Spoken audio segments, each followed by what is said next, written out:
Aubin Parmentier.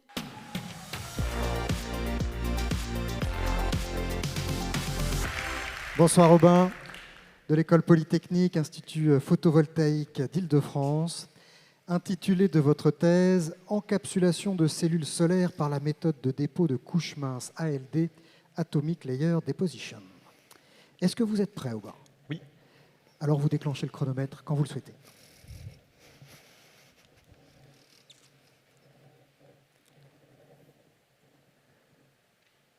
Se laissant emporter au désir de s'approcher du ciel, le jeune Icare ne se vit côtoyer de trop près l'astre soleil qui lui brûla les ailes et le fit sombrer au plus profond des abysses éternels.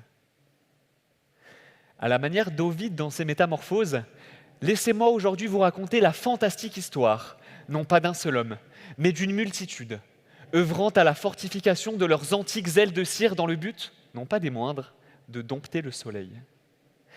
Notre histoire commence il y a fort longtemps, en un temps où, croyez-le ou non, l'homme donna lui-même naissance à son plus grand ennemi, le changement climatique. Après de nombreuses années passées à nourrir cette bête maléfique et à en subir le courroux, l'homme, affligé de sa naïveté, prit son courage à deux mains et se mit en quête de vaincre la bête. Pour l'accompagner dans cette folle aventure, il fit appel à ses plus loyaux et fidèles amis, les scientifiques. Les scientifiques proposèrent alors à l'homme de fabriquer des armes pour combattre le changement climatique, dont une en particulier, les panneaux solaires photovoltaïques.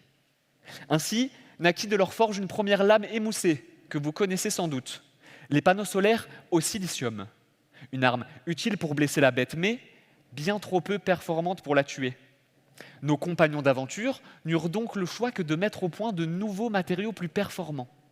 Parmi eux, les cristaux perovskites, rugissants comme la tonnerre et puissants comme la foudre, mais malheureusement éphémères comme l'éclair.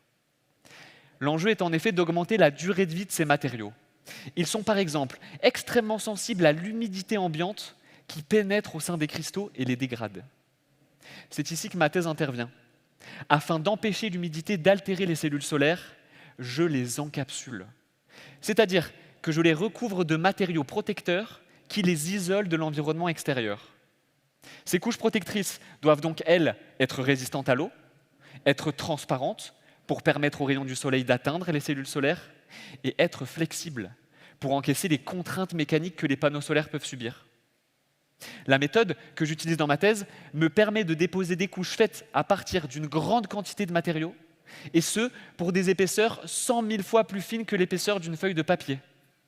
Alors, dans les faits, je me munis de deux outils, la programmation numérique d'un côté, pour prévoir quels seront les matériaux les plus résistants à l'humidité, et la chimie des matériaux de l'autre, pour confectionner concrètement et perfectionner mes boucliers pour cellules solaires.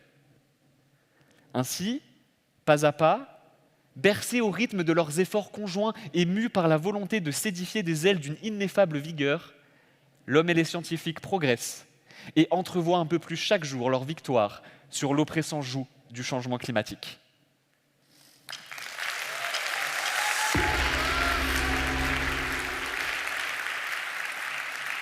Merci Aubin.